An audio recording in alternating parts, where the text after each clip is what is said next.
Hello. तो चलिए आज हम बात करेंगे क्लास 10th के संस्कृत के छठा चैप्टर जो है भारतीय संस्कार, उस पर बात करते हैं। उसका महत्वपूर्ण ऑब्जेक्टिव है जो इस पर हम क्या करेंगे आज चर्चा करेंगे। तो चलिए पहला जो है सीमंतोन्नयन किस प्रकार का संस्कार है। तो सीमंतोन्नयन जो है जन्म पूर्व संस्कार है, जन्म से पहले का संस्कार है। तो चलिए अगला देख लीजिए। प्राचीन काल में शिष्यों को क्या कहा जाता था। तो प्राचीन काल में शिष्यों को क्या कहा जाता था। ऑप्शन नंबर ए में देखिए छात्र, बी में ब्रह्मचारी, सी में धनुधारी, डी में अंतवासी। तो इसमें से ऑप्शन नंबर बी सही होगा। जो क्या कहा जाता था, ब्रह्मचारी कहा जाता था। क्या कहा जाता था, ब्रह्मचारी कहा जाता था। तो चलिए अगला बात करते हैं जन्म पूर्व संस्कार कितने हैं।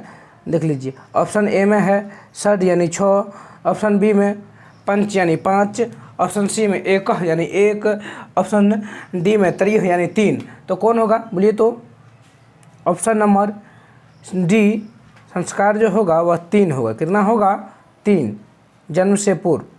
अगर देख लीजिए सप्तपदी क्रिया किस संस्कार में संपन्न की जाती है। सप्तपदी क्रिया से देखिए किस संस्कार में, आप देखिए जात कर, निष्कर्म, विवाह, समापवर्तन। तो सप्तपदी क्रिया जो आप लोग जानते होंगे विवाह संस्कार में ही किया जाता है। ऑप्शन नंबर सी होगा। तो चलिए अगला बात करते हैं विवाह संस्कार के अंतर्गत क्या नहीं आता। देख लीजिए यहाँ क्वेश्चन देख लीजिए, क्या आता वह नहीं दिया है, क्या नहीं आता। गोदान, वागदान, कन्यादान, सिंदूरदान। अब देखिए वागदान आता है, कन्यादान आता है, सिंदूरदान आता है, तो क्या नहीं आएगा, गोदान। किसान संस्कार का दूसरा नाम क्या है, गोदान संस्कार। कभी कभी पूछ देता है गोदान संस्कार क्या है, तो किसान संस्कार का ही दूसरा नाम क्या है, गोदान संस्कार। किसान संस्कार का दूसरा नाम क्या है, गोदान संस्कार। चलिए अगला का प्राचीन संस्कृति की पहचान किससे होती है। प्राचीन संस्कृति की पहचान जो होती है वह किससे होती है, तो संस्कारों से होती है। किससे होती है, तो संस्कारों से होती है। अगला है संस्कार कितने प्रकार के होते हैं। संस्कार कितने प्रकार के होते हैं, कितने प्रकार जब पूछे जाएगा तब उसको क्या कहना है, 5 प्रकार के। जब पूछा जाएगा तो 5 प्रकार होगा। अगर वैसे पूछा जाए कितना होता है, तो देखिए एकादश, षोडश, त्रिदश द्वारा, तो 16 संस्कार वैसे होते हैं। संस्कार कितने, 16 होते हैं, लेकिन प्रकार पूछा जाए तो 5 प्रकार के होते हैं। चलिए अगला बात, इनमें से कौन जन्म पूर्व संस्कार नहीं है। जन्म से पहले कौन संस्कार नहीं है, जन्म पूर्व कौन नहीं है। देख लीजिए नामकरण तो जन्म के बाद होता है, तो क्या होगा, ऑप्शन नंबर ए नामकरण होगा। अगला देख लीजिए क्या कह रहा है, शेषव संस्कार कितने होते हैं। जन्म के बाद जो होते हैं वह संस्कार कितने होते हैं, तो 6 संस्कार होते हैं। कितने होते हैं, 6 संस्कार होते हैं। अगला देख लीजिए इनमें से कौन शैक्षणिक संस्कार नहीं है। शैक्षणिक संस्कार नहीं है, देख लीजिए वेदारंभ, जातकर्म, उपनयन, क्या कहते हैं, वेदारंभ। देखिए तो वेदारंभ तो हो गया आपको शैक्षणिक, उपनयन भी शैक्षणिक, वेदारंभ दोनों एक ही ऑप्शन दिया है। तो ऑप्शन नंबर बी न जातकर्म न होगा। जातकर्म जन्म के बाद होता है, शिशुअवस्था में। अगला देख लीजिए प्राचीन काल में ब्रह्मचारी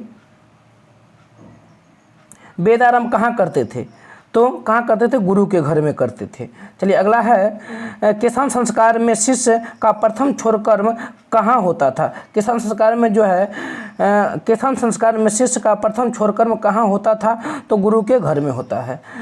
अगला है सीमंतोन्नयन संस्कार कब होता है। सीमंतोन्नयन संस्कार कब होता है, तो कब देख लीजिए सीमंतोन्नयन संस्कार जो होगा वह जन्म के पहले होगा। अगला है उपनयन संस्कार का अर्थ क्या होता है। उपनयन संस्कार में गुरु के द्वारा शिष्य को अपने घर लाया जाता है। जैसे अभी आप लोग हॉस्टल जाते होंगे या छात्रावास जाते हैं, उसी प्रकार पहले गुरुकुल जाता था। मनुष्य गृहस्थ जीवन में कब प्रवेश करता है, तो मनुष्य गृह जीवन में जब शादी हो जाएगा, विवाह के उपरांत रहेगा, तब वो किस में जाएगा, गृह जीवन में प्रवेश करेगा। तो ऑप्शन नंबर सी होगा। अगला देख लीजिए विवाह संस्कार कौन से विधान नहीं होता है। विवाह संस्कार में कौन सा विधान नहीं होगा, देख लीजिए कन्यादान होगा, अग्नि स्थापना होगा, वागदान, तो क्या नहीं होगा, समापवर्तन नहीं होगा।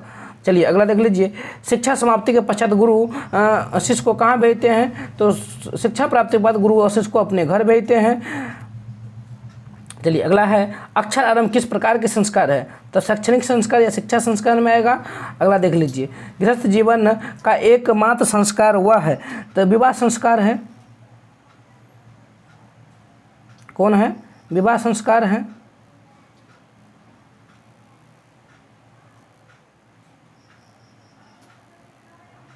चलिए अगला है अन्नप्राशन किस संस्कार के अंतर्गत। अन्नप्राशन जो होगा वह किस संस्कार के शैशव अवस्था में होगा, शैशव संस्कार में होगा। अगला देख लीजिए, भारत में व्यक्तित्व की रचना कौन करता है, तो संस्कार ही करता है, संस्कार होगा ऑप्शन नंबर सी। चलिए अगला देख लीजिए, संस्कार के प्राय कितने भाग हैं, भाग पूछ रहा है तो 5 भाग है। देख लीजिए, मंडप निर्माण आयोजन किस संस्कार में होता है, तो मंडप निर्माण किस में होगा, शिक्षा संस्कार, जन्म, पूर्ण, उपनयन, गोदान, बोलिए।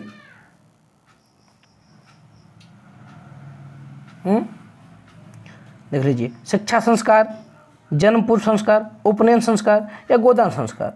तो इसे किस में, मंडप विवाह संस्कार में होता है, विवाह संस्कार, इसमें नहीं दिया ऑप्शन नंबर।